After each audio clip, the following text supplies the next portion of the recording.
जी अस्सलाम वालेकुम। कैफ 6 आज के लेक्चर का आगाज़ करते हैं। लेक्चर 75 टॉपिक हमारा चल रहा है रिस्क मैनेजमेंट, जिसमें हम सीख रहे हैं कि रिस्क को, फाइनेंशियल रिस्क को कैसे मैनेज किया जाएगा। सबसे पहले हमने सीखा फाइनेंशियल रिस्क के कितनी टाइप्स हैं, 3 टाइप्स हैं। कौन कौन सी types? Commodity rate risk, interest rate risk और एक्सचेंज रेट रिस्क। इसमें सबसे पहले एक्सचेंज रेट रिस्क सीखा। एक्सचेंज रेट रिस्क का मतलब क्या है? अगर आपने फॉरेन करेंसी इन फ्यूचर 3 महीने 4 5 6 महीने बाद रिसीव करनी है या पे करनी है, तो हमारा रिस्क ये होता है कि एक्सचेंज रेट में फ्लक्चुएशन आएगी जिसकी वजह से हमें नुकसान होगा। यानी अगर हमने फॉरेन करेंसी रिसीव करनी है, हो सकता है एक्सचेंज रेट डेप्रिशिएट हो जाए, डाउनवर्ड हो जाए, कम हो जाए। और अगर पे करना है तो रिस्क क्या है कि एक्सचेंज रेट इंक्रीज हो जाए।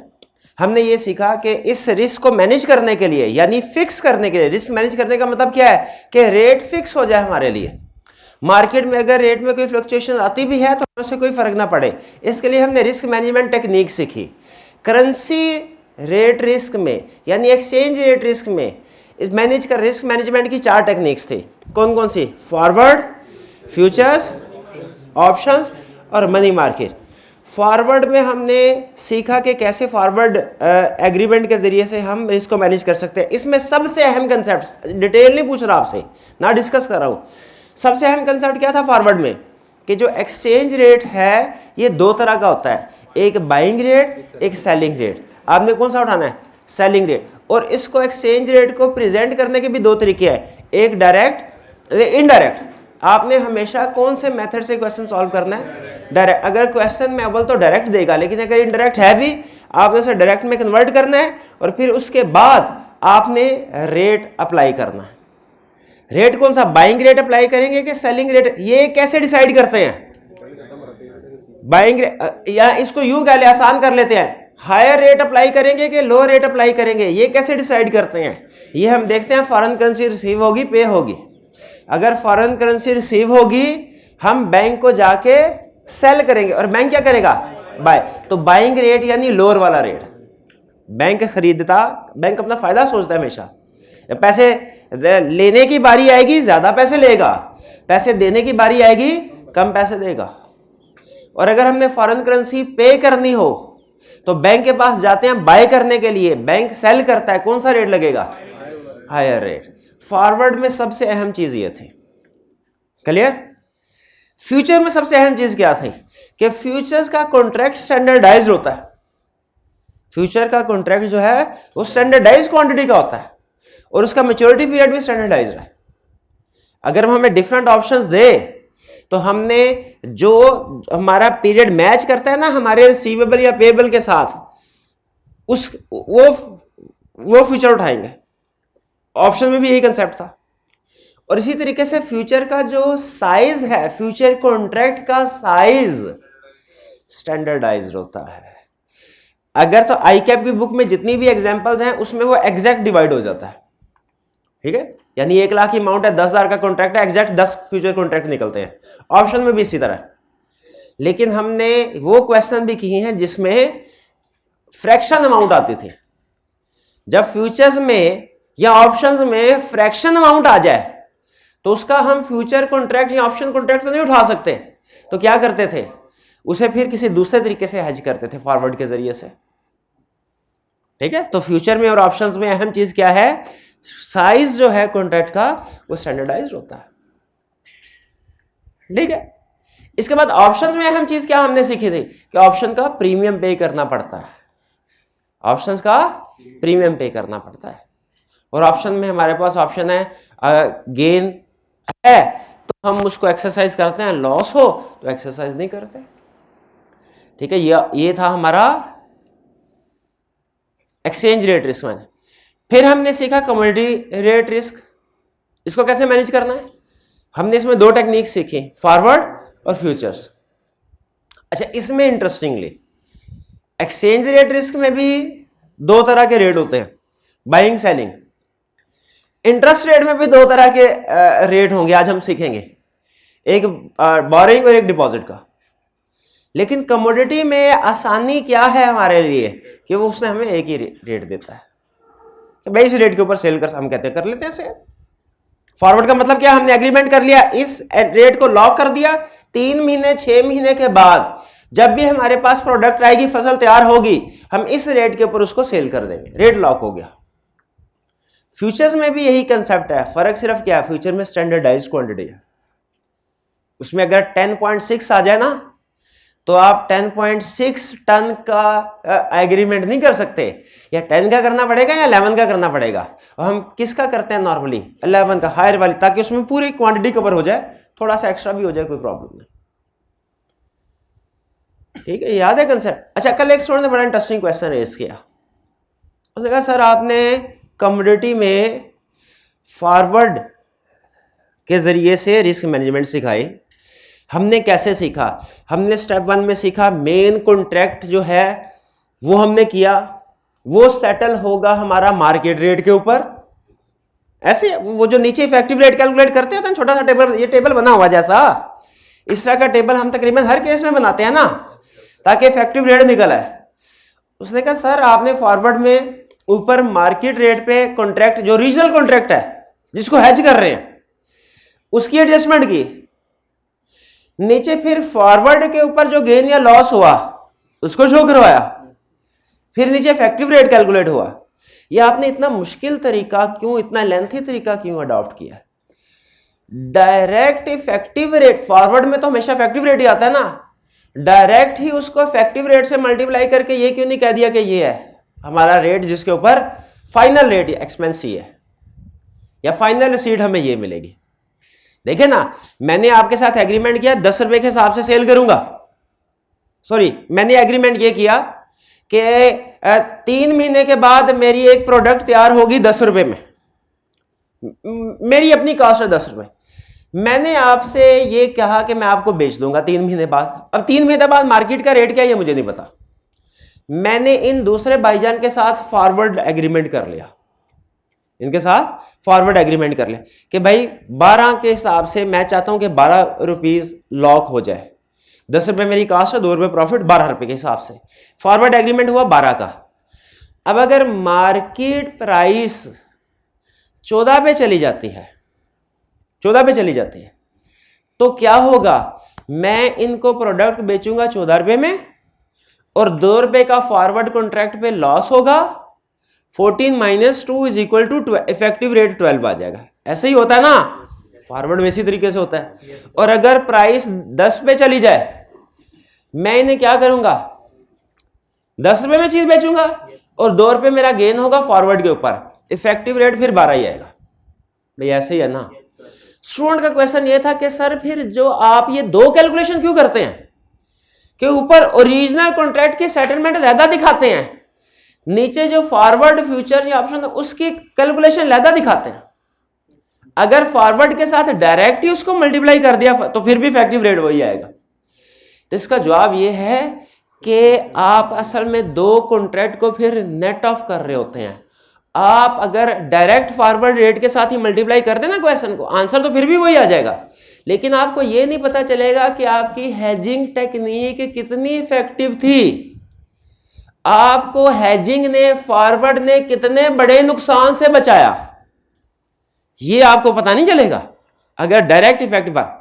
तो चूंकि हम रिस्क मैनेजमेंट सीख रहे हैं तो हमें यह भी तो बताना है सीनियर मैनेजमेंट को कि हमारी इस रिस्क मैनेजमेंट टेक्निक से कितना नुकसान हुआ था, जो कि रिस्क मैनेजमेंट की वजह से हम बच गए और नेट हमें इतना पैसे मिले। तो ये ध्यान में रखिएगा कि किसी भी, जब भी हम हेजिंग टेक्निक अप्लाई करते हैं ना, हमेशा 2 कॉन्ट्रैक्ट होते हैं, हमेशा। ये सबकी बात कर रहा हूं, सिर्फ फॉरवर्ड की नहीं बात कर रहा, अभी तक जो बात की थी सिर्फ फॉरवर्ड की थी कि क्यों हम डायरेक्ट रेट को मल्टीप्लाई नहीं कर देते, 2 कैलकुलेशन शो करवाते हैं फिर ऐड करते हैं।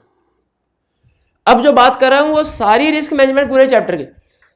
हम जब भी रिस्क मैनेजमेंट करते हैं ना, 2 तरह के कॉन्ट्रैक्ट होते हैं, एक वो मेन कॉन्ट्रैक्ट जिसकी हेजिंग करनी है, जिसको रिस्क से बचाना है, और एक वो कॉन्ट्रैक्ट जिसके जरिए से रिस्क से बचा जाता है। और ये वाला जो कॉन्ट्रैक्ट है ये है फॉरवर्ड फ्यूचर ऑप्शंस, और ये हमारा मेन जो ट्रेडिंग कमर्शियल कॉन्ट्रैक्ट है, सेल का, परचेज का, रिसीवेबल का, पेएबल का। तो इस ध्यान में रखिएगा, हम हमेशा जब कभी कैलकुलेशन करेंगे, एक हमारा हर क्वेश्चन में एक हमारा होगा ओरिजिनल कॉन्ट्रैक्ट जिसकी रिस्क मैनेजमेंट करनी है, और दूसरा हमारा होगा फॉरवर्ड का कॉन्ट्रैक्ट, फ्यूचर का कॉन्ट्रैक्ट, ऑप्शंस का कॉन्ट्रैक्ट, जिसके जरिए से रिस्क मैनेजमेंट की जाती है। तो डायरेक्टली हमने दोनों को मिक्स नहीं करना। अगर हम डायरेक्ट फॉरवर्ड रेट अप्लाई कर दें तो वो दोनों इकट्ठे मिक्स हो जाएंगे, आंसर सेम आएगा इफेक्टिव रेट का, लेकिन वो तरीकाकार ठीक नहीं है, उससे फॉरवर्ड की इफेक्टिवनेस पता नहीं चलती। ये बात समझ आ गई आपको? चलिए, और कोई क्वेश्चन है? अगर कल के क्वेश्चन हो गया उसमें कोई प्रॉब्लम तो नहीं है? क्या आंसर आया था? 57930।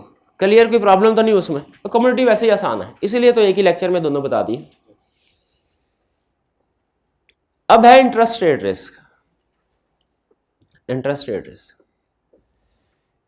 रेट रिस्क कमोडिटी और एक्सचेंज रेट रिस्क से एक तरह से डिफरेंट है। इंटरेस्ट रेट रिस्क मैनेजमेंट के कमोडिटी की ट्रांजैक्शन होती है ना, जो ये एक्सचेंज रेट, वो होती है एज ऑन। अब जिस दिन की प्राइस है, एग्रीड रेट ये है, मार्केट रेट ये है, डिफरेंस कैलकुलेट करो रेट का क्या है, ये हमारा प्रॉफिट या लॉस होगा, गेन या लॉस है, ऐसे ही होता है ना। अच्छा, आगे चलने से पहले एक और सवाल मेरे से, अब ये जो सवाल मैं आपको बताने लगा ना, इसको आपने सारे कंसेप्ट पूरे चैप्टर पे अप्लाई होगा, इसको याद रखना ध्यान से, जो बात अब बताने जा रहा हूं।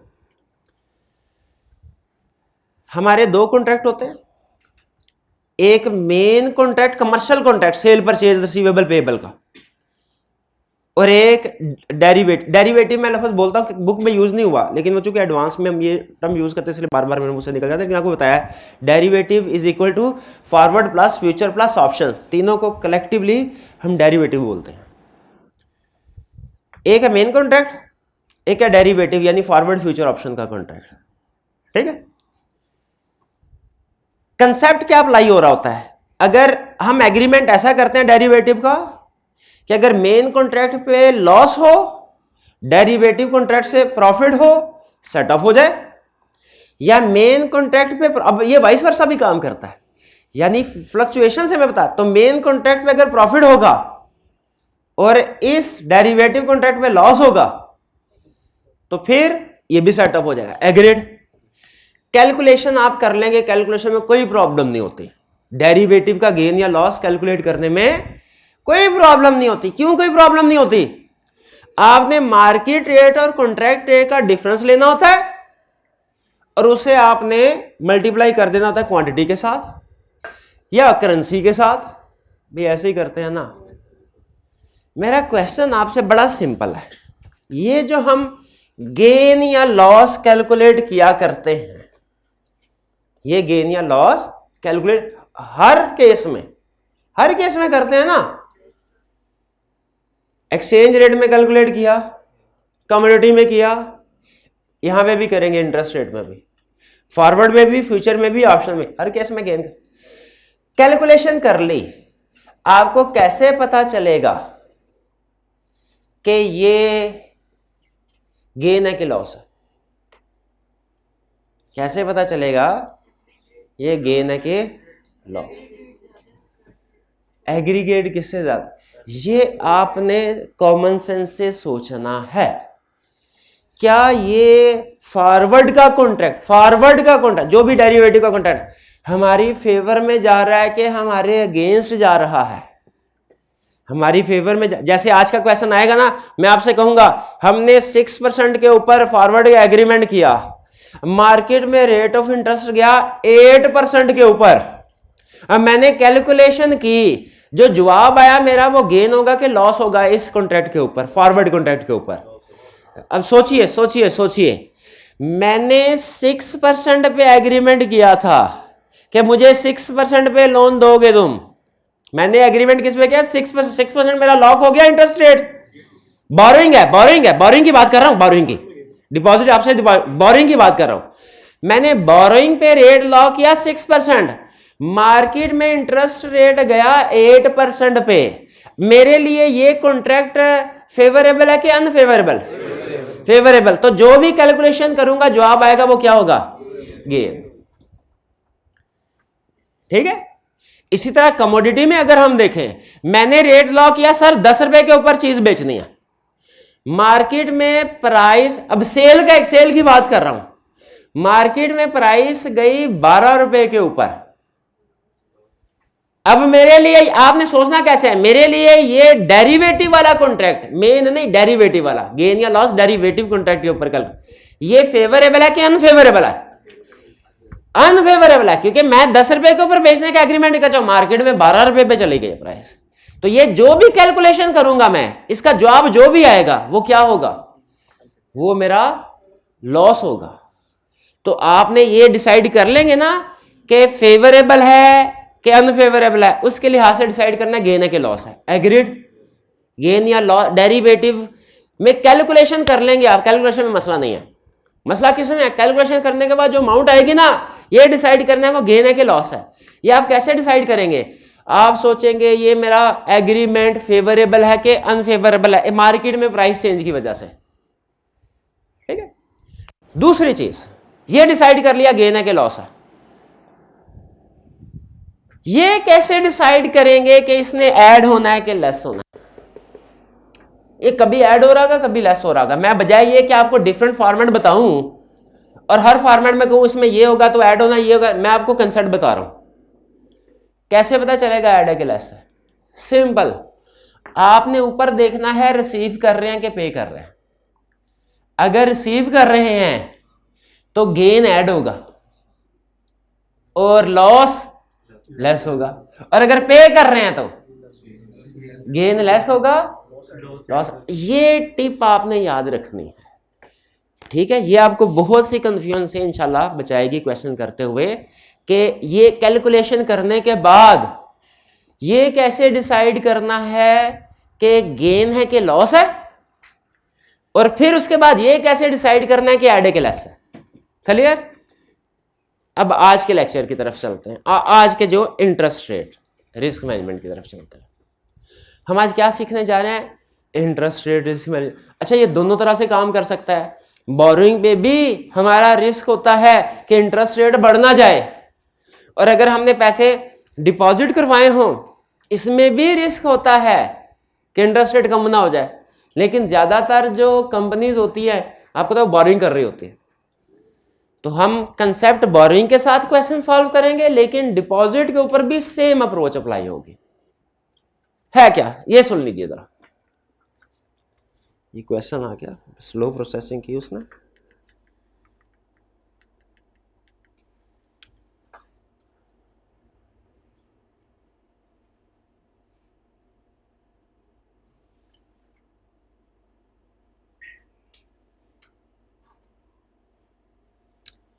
अच्छा, इसमें आपने टर्म तरीकाकार हमारा वही होगा, लेकिन टर्म समझनी है, क्योंकि फॉरवर्ड का एग्रीमेंट हमारा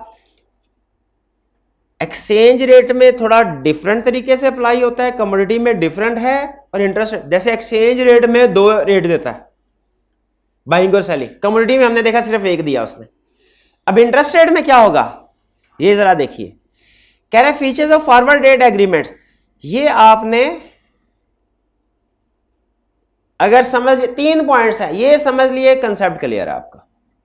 पॉइंट्स क्या हैं हमारे? कह रहे forward rate agreements are referred as T means time 1 into time 2 FRA। ये फॉरवर्ड रेट एग्रीमेंट को डिस्क्राइब करने का एक तरीकाकार है। जैसे T1 से क्या मुराद है? T1 से मुराद यह है कि आपको लोन चाहिए कब। देखें, आज मुझे लोन चाहिए ना, मैं आज बैंक के पास जाता हूं तो मुझे फॉरवर्ड की जरूरत नहीं है, क्योंकि मैं आज बैंक के साथ एग्रीमेंट कर लूंगा, सर 10% के ऊपर लोन दीजिए।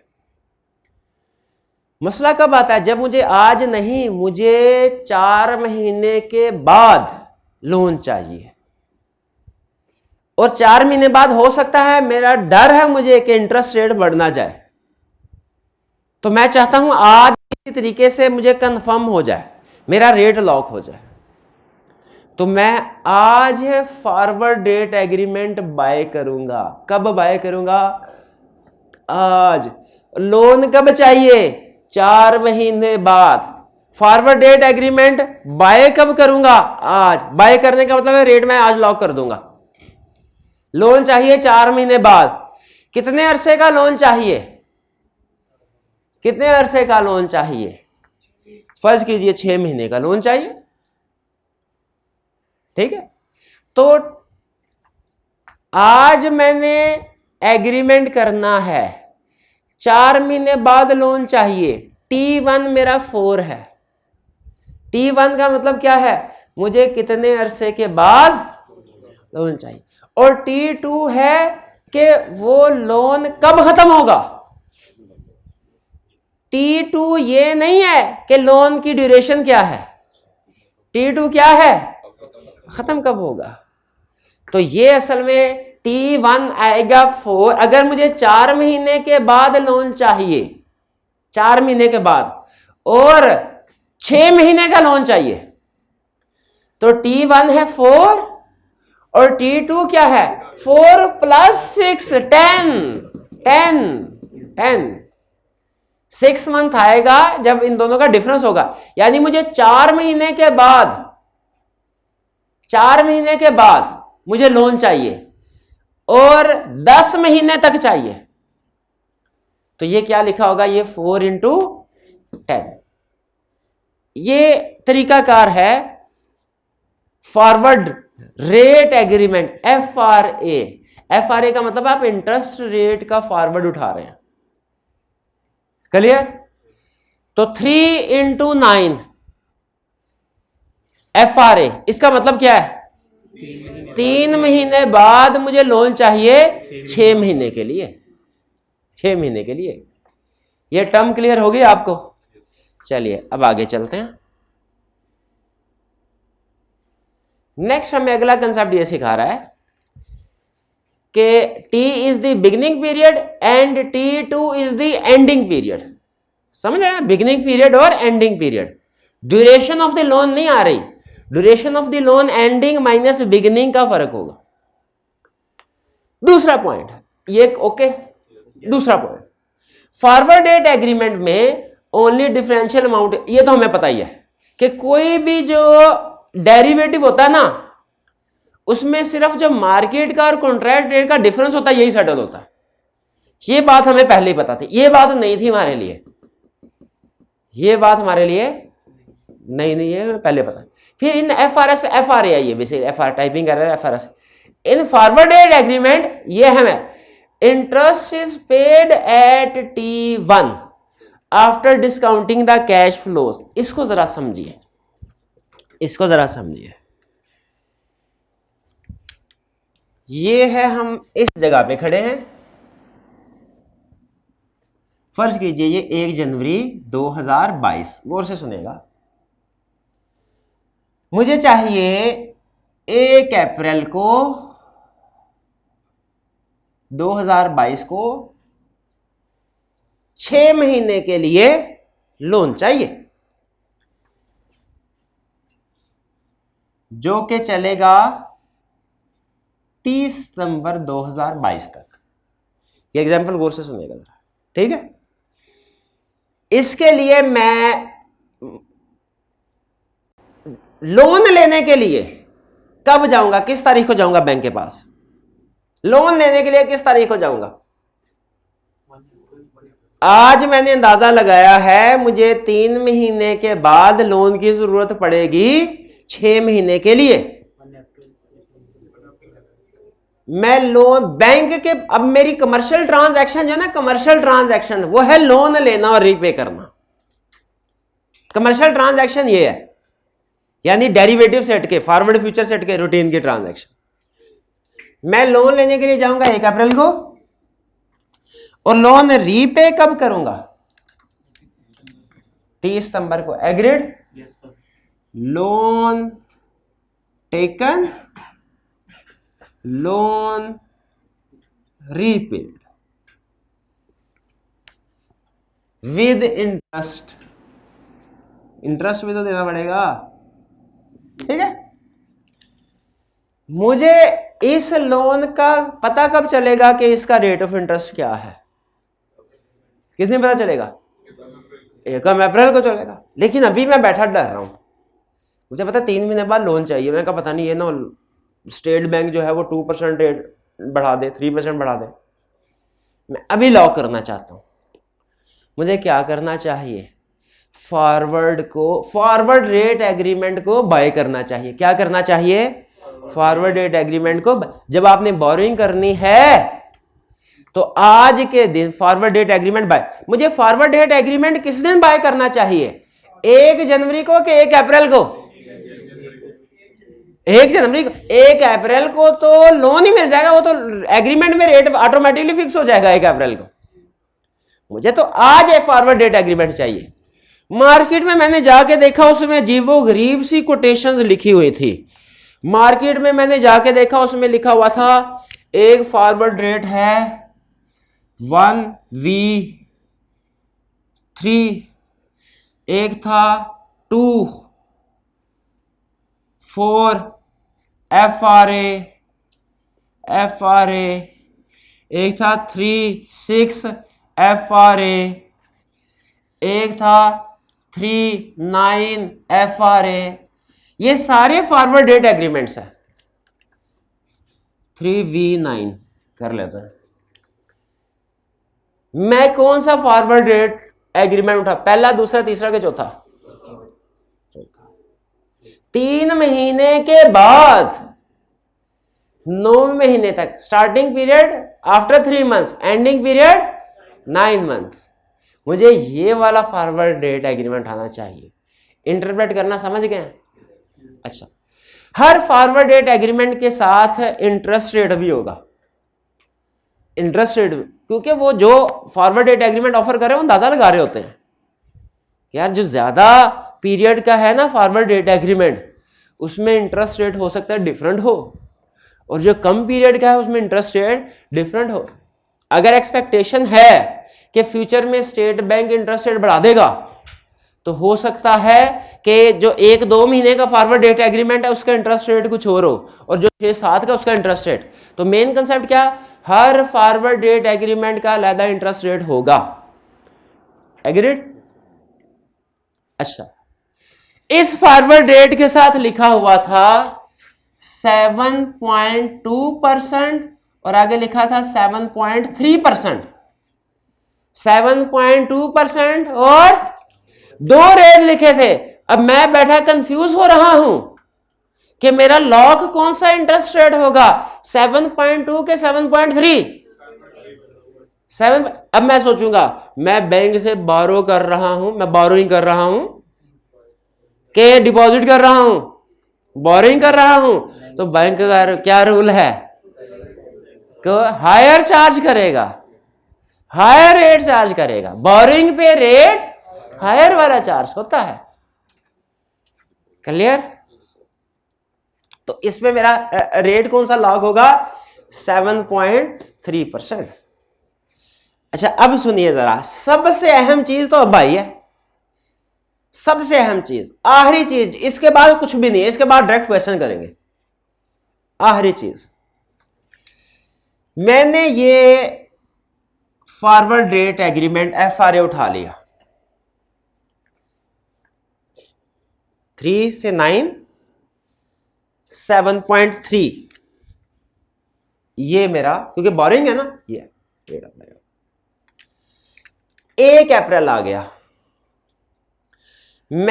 मुझे ये बताइए, बैंक के पास जाऊं, ये एग्रीमेंट लैदा है फॉरवर्ड का, लोन का एग्रीमेंट लैदा है, ये तो क्लियर है ना आपको? मैं लोन लेने के लिए लोन वाले बैंक से जाऊंगा, ये तो डेरिवेटिव मार्केट का एग्रीमेंट है ना, ये दूसरे बैंक के साथ, दूसरे डीलर के साथ है। मैं लोन लेने के लिए लोन वाले बैंक के पास जाऊंगा, मार्केट में रेट चल रहा है 8.5। बैंक से मैं पूछूंगा लोन देते, उसने कहा दूंगा लोन, मैंने कहा किस रेट पे, उसने कहा 8.5 पे। मुझे लोन 8.5% पे मिलेगा, लोन के 7.3 पे, 8.5 पे लोन मिलेगा। बैंक कहेगा मुझे इससे क्या कि तुमने किसके साथ, किस पार्टी का एग्रीमेंट किया है, मेरे साथ जो एग्रीमेंट किया है 8.5% पे दूंगा। मैं कहा ठीक है 8.5%। तो मेरा रेट हेज कैसे होगा? हेज कैसे होगा? अब देखें, बैंक को मैं 8.5% रेट दूंगा, पेमेंट करूंगा 8.5% के हिसाब से। और चूंकि कॉन्ट्रैक्ट रेट 7.3 है, मार्केट रेट 8.5 है, जो डिफरेंस है ये मैं किससे लूंगा? किससे? जिसके साथ एग्रीमेंट किया है। 1.2% मैं उससे कहूंगा मुझे दो, 1.2% मैं उससे कहूंगा मुझे दो, ठीक है। अब अहम चीज सुनिएगा, ये 1.2 पे, अच्छा चले एक क्वेश्चन और पूछ लूं, ये गेन 1.2% करके जो भी अमाउंट आएगी 10 मिलियन से मल्टीप्लाई किया, मल्टीप्लाई 6/12, जो ये गेन है कि लॉस है? शाबाश, क्योंकि मेरे लिए ये फॉरवर्ड एग्रीमेंट बेनिफिशियल है। मार्केट में रेट ज्यादा है जबकि मैंने कम का एग्रीमेंट किया, ये गेन है, शाबाश गेन है। अच्छा मुझे अब ये बताइए, इसका मतलब है जो मैं इंटरेस्ट पेमेंट करूंगा उसमें से ये गेन ऐड होगा कि लेस होगा? शाबाश, ये सिखाना था आज। आधा आज का लेक्चर सीख लिया आपने, आधा अभी अगले पॉइंट में होगा। बैंक को इंटरेस्ट की पेमेंट कब करनी है? 6 महीने बाद। एग्रीड? 6 महीने बाद ही करेंगे। इस फॉरवर्ड रेट एग्रीमेंट की मैच्योरिटी या सेटलमेंट डेट क्या है? 1 अप्रैल के 30 सितंबर।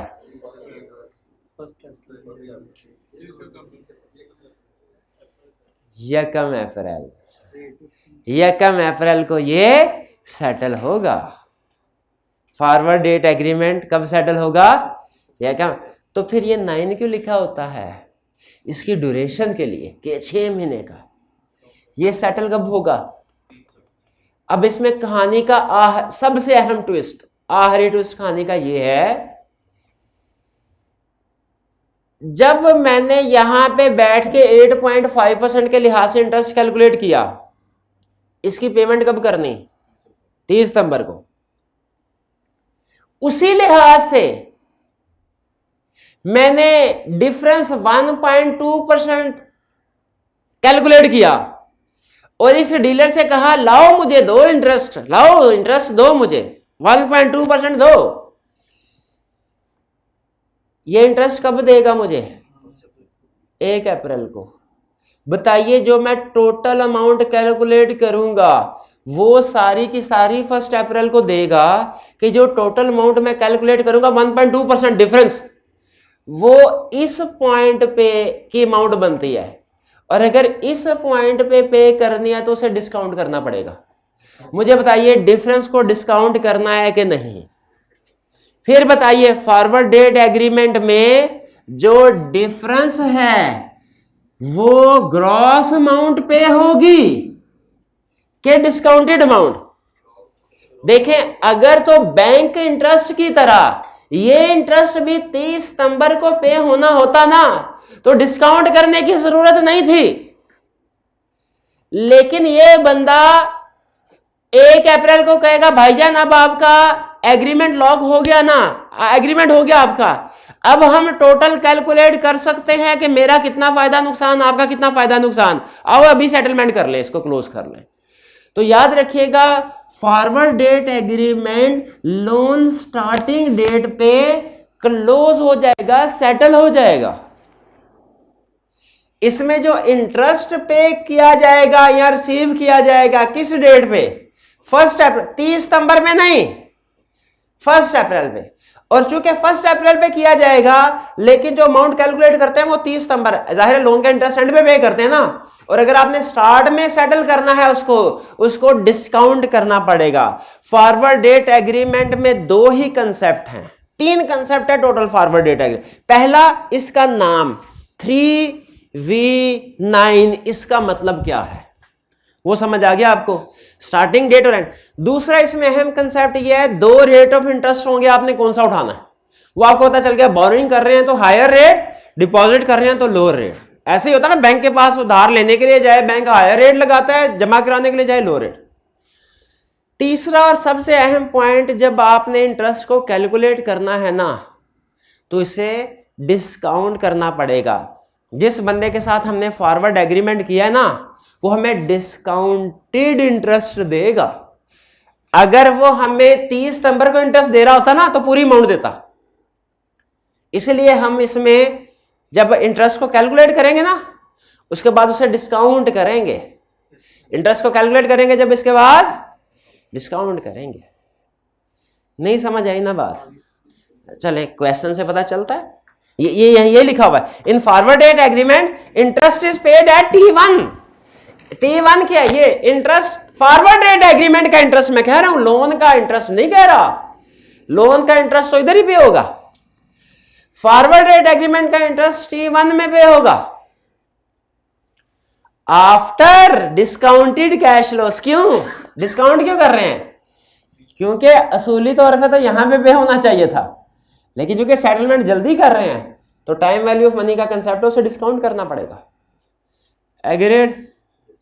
अच्छा, डिस्काउंट किस रेट पे करेंगे? ये एक छोटा कंसेप्ट है, छोटा कंसेप्ट है। 1.2 पे, 7.3 पे, या मार्केट रेट ऑफ इंटरेस्ट पे? मार्केट रेट ऑफ इंटरेस्ट पे। तो डिस्काउंट करना है क्या? फॉरवर्ड डेट एग्रीमेंट को डिस्काउंट करना है? क्यों डिस्काउंट क्यों करना है? पेमेंट आज हो रही है, जल्दी हो रही है ना पेमेंट। किस रेट पे डिस्काउंट करना है? रेट पे। तो आइए जरा अब इसको हम with the help of an example cover करते हैं। ये सारी चीजें मैंने आपको बता दिया। ये आपको बताया स्टेप्स क्या हैं। सबसे पहले डिसाइड करना है क्या हेज करना है। बोरिंग है कि डिपॉजिट है? बोरिंग ही होगा, हमारे सिलेबस में से बोरिंग के क्वेश्चन दिए हुए।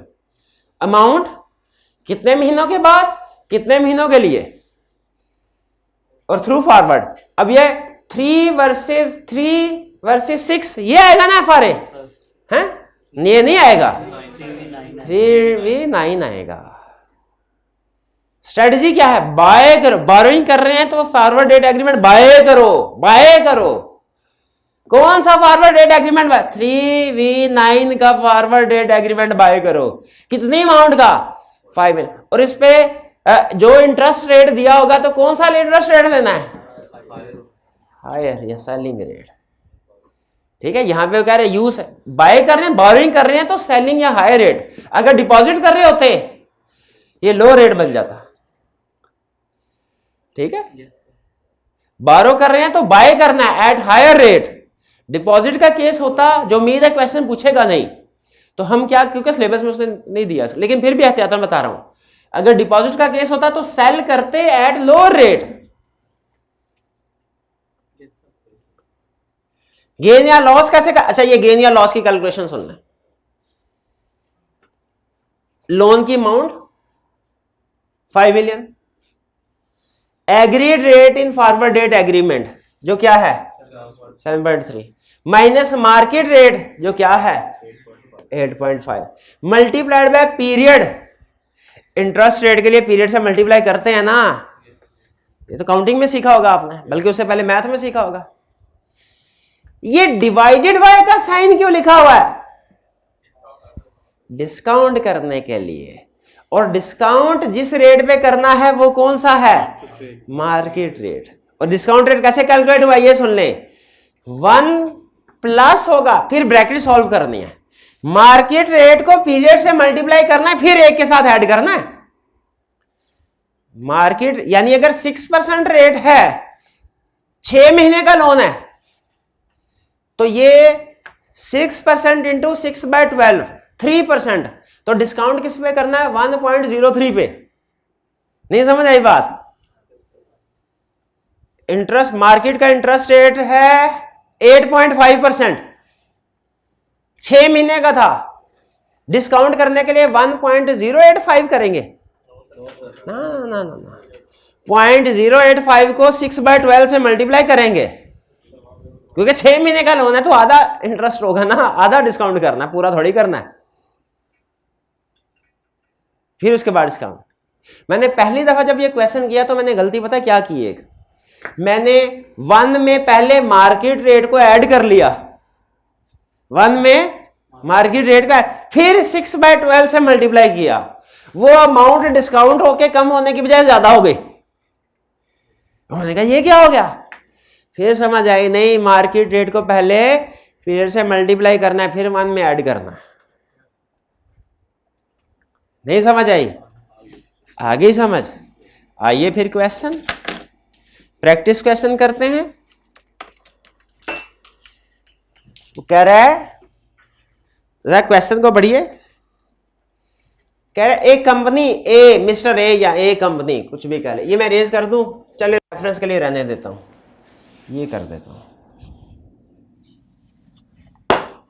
हो गया वो, ठीक है, छोड़ दे और नीचे।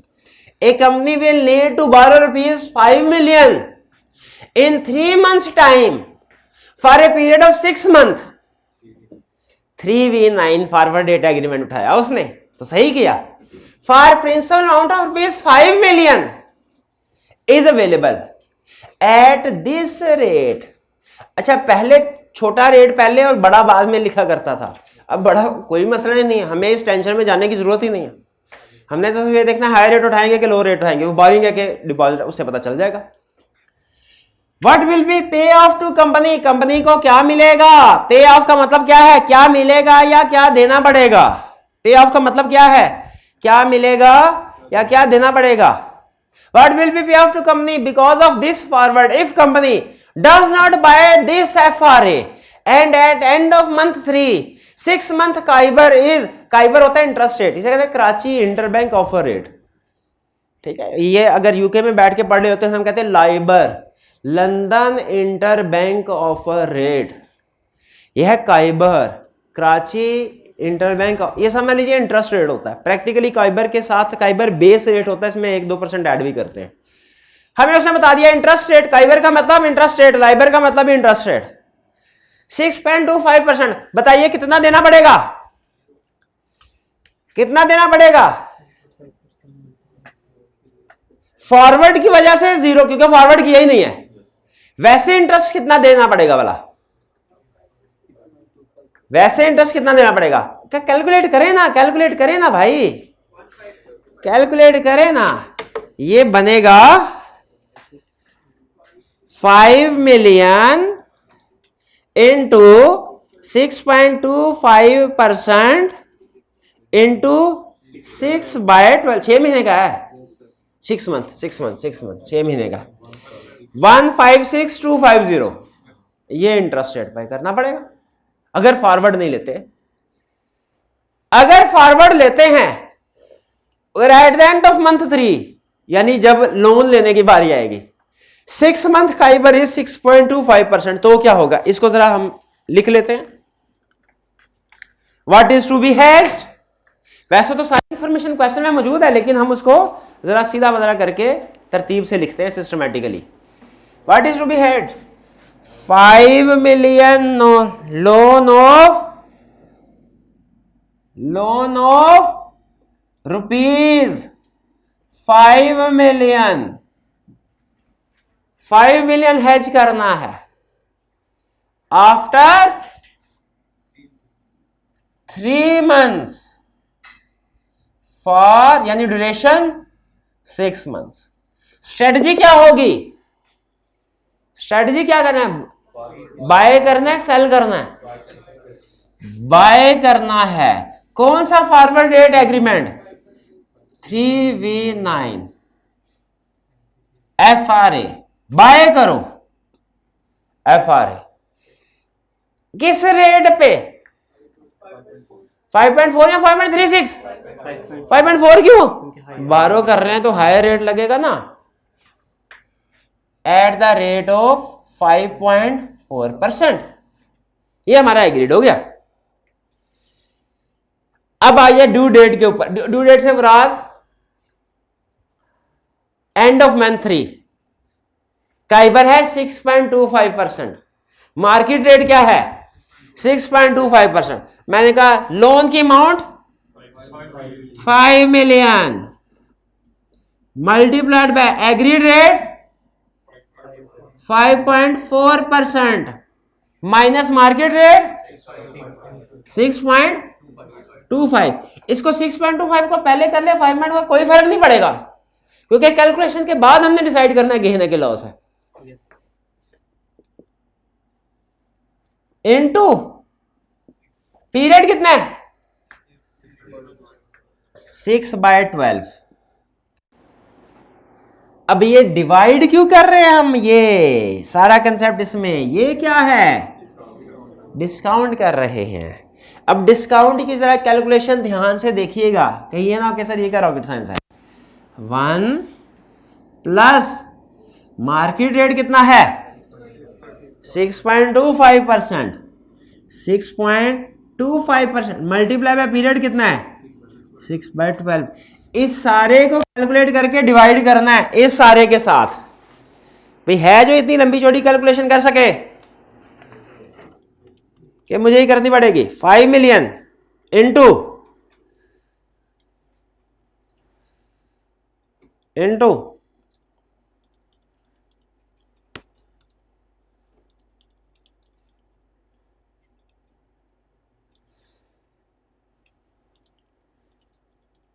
यह है 21250 है ये वाला हिस्सा, ये वाला हिस्सा ये है ना ऊपर वाला हिस्सा 21250 डिवाइडेड बाय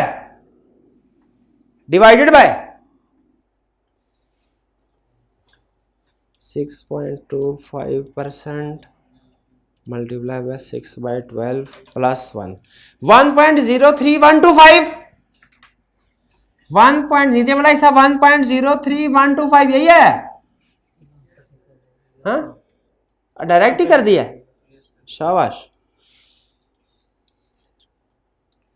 और इसको जब हमने कैलकुलेट 20606 हाँ 20। अच्छा ये बताइए 20606 क्या है, ये गेन है कि लॉस है, ये गेन है कि लॉस है। हमने एग्रीमेंट किया था 5.4 पे, मार्केट में है रेट 6.25। हमारे लिए ये वाला फॉरवर्ड का एग्रीमेंट फेवरेबल है कि अनफेवरेबल है, फेवरेबल है, कम रेट के ऊपर आपको लोन मिल रहा है, फेवरेबल, तो ये गेन है, गेन है। नीचे क्या होगा लेस होगा, लेकिन नीचे लेस ना टेक्निकली आप ये अमाउंट नहीं कर सकते क्योंकि इंटरेस्ट पे कर रहे हैं 6 महीने बाद। तो जो आपको यहाँ पे गेन है ना ये भी 6 महीने बाद वाला, यानी ये जो ये वाली अमाउंट ऐड करनी पड़ेगी। ये भी आपको समझ नहीं ना आया, क्योंकि सिमेट्री होनी चाहिए ना। यहाँ तो ये जो ऊपर वाली अमाउंट है इंटरेस्ट, इसको भी डिस्काउंट करके सेम पीरियड में लाएं। 6 महीने बाद वाली पेमेंट को आज की पेमेंट के साथ तो लेस नहीं कर सकते, ऐसे है ना, समझ आ रही है कि नहीं। तो आप यहां पे क्या लिखेंगे, गेन ऑन फॉरवर्ड 21250, लेकिन जो जिसके साथ एग्रीमेंट किया उससे कितने पैसे पकड़ने हैं 20606। नहीं समझ आए। अच्छा इंटरेस्ट की पेमेंट कितनी होगी पहला, जो कॉन्ट्रैक्ट के मुताबिक है 5 मिलियन इंटू 6.25 इंटू 6/12 156,250 15। ये आई कैप ने नहीं कैलकुलेशन की हुई, एडिशनल कैलकुलेशन सिखा रहा हूं सारी, ये नीचे वाला टेबल आई कैप ने यहां पे क्वेश्चन खत्म कर दिया 156,250। अब ये लेस हो गया माइनस 21250, तो नेट कितना आया 135,000। इफेक्टिव रेट कैलकुलेट करेंगे ना, net payment divided by loan into period, divided by loan कितने का है 5 मिलियन का, मल्टीप्लाई पीरियड 6/12, ये आपका 5.4% आएगा, 5 जो कि हमने लॉक किया था। डिवाइड सिर्फ लोन से नहीं पीरियड भी है साथ। कुछ समझ रहे जी। हाँ इंटरेस्ट मार्केट का ये तो वो इंटरेस्ट है जो हमने बैंक को पे करना है। ये वाला इंटरेस्ट कौन सा है,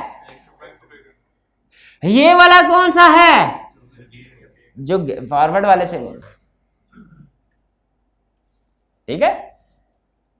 ये ऊपर वाला कॉन्ट्रैक्ट हमेशा अलग होता है ना, ये अलग सेटल होता है मार्केट रेट के ऊपर, ये हमें जो फॉरवर्ड की वजह से आता है, ये हमारा नेट रिजल्ट होता है। नहीं समझ आई। फिर से अब की बार 4.75%। 4 करिए, फटाफट फटाफट कीजिए। ये हमारा हो जाएगा 5 ये 6.25 की बजाय 4.75, और यहां पे भी 4.75% आ जाएगा। तो अब मैंने ऊपर वाली अमाउंट कैलकुलेट करने लगा हूं। 5 मिलियन इंटू 6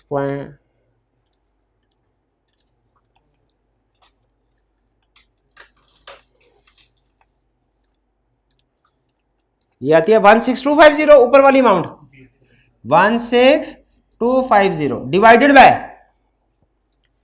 नीचे वाली अमाउंट आएगी 4.75% मल्टीप्लाई बाय 6/12, बाद में 1 को ऐड करना है 1.02375। डिस्काउंट करने के बाद जो अमाउंट आएगी वो आएगी 15873। 15873। बताइए ये गेन है कि लॉस है? मैंने एग्रीमेंट किया 5.4 पे, मार्केट में 4.75। ओ मारे गए, ये तो हमें अब ज्यादा एग्रीमेंट रेट देना पड़ेगा, ये लॉस है। गेन लेस हुआ तो लॉस क्या होगा? इंटरेस्ट पेमेंट है तो पेमेंट में लॉस क्या होगा? लॉस। अच्छा यहां पे कितनी अमाउंट आएगी? ऊपर तो ठहरे, यहां पे कितनी अमाउंट आएगी? शाबाश, यही चेक करना था। 16250। और इंटरेस्ट पेमेंट कितनी होगी? इंटरेस्ट पेमेंट होगी 4.75, क्योंकि मार्केट रेट ये है। तो ये है 5 मिलियन इंटू 4.75 मल्टीप्लाई बाय 6/12, 118,750। अब इसमें करें प्लस 16,250, 135,000। इसको डिवाइड कर ले लोन मल्टीप्लाइड बाय पीरियड, यानी लोन को पीरियड से मल्टीप्लाई करके जो अमाउंट आएगी उसे डिवाइड करें। डिवाइडेड बाय लोन है 5 million multiply by period 6/12, 5.4 again. कुछ समझ आया? इंटरेस्ट रेट की हेजिंग कैसे? देखें दोनों सूरतों में हमारा सेम आया, लेकिन जब तक अपने हाथ से जीरो से नहीं करेंगे समझ नहीं आएगी। तो ये नेक्स्ट क्वेश्चन की पिक्चर, ये आई कैप के जो नया वाला एडिशन है उसमें क्वेश्चन नंबर 1 है, सेल्फ टेस्ट क्वेश्चन 1। लेकिन आप इसकी पिक्चर ले लें, ये आपकी आज की होम असाइनमेंट है। इसका सोल्यूशन आपको आई कैप की बुक से मिल जाएगा अगर आप सोल्यूशन देखना चाहें। मैं भी आपके साथ शेयर कर दूंगा आई कैप की, लेकिन आई कैप का फॉर्मेट थोड़ा डिफरेंट होगा। क्लियर? कुछ समझ आई? फॉरवर्ड डेट एग्रीमेंट की। चलिए बस ठीक है। इसके बाद फ्यूचर और ऑप्शन तो इसका बहुत ही आसान है, इसका ऑप्शन बहुत ही आसान है। ठीक है, क्लियर? असाइनमेंट जरूर करनी है। आज का लेक्चर यहाँ पे खत्म करते हैं। अल्लाह हाफिज।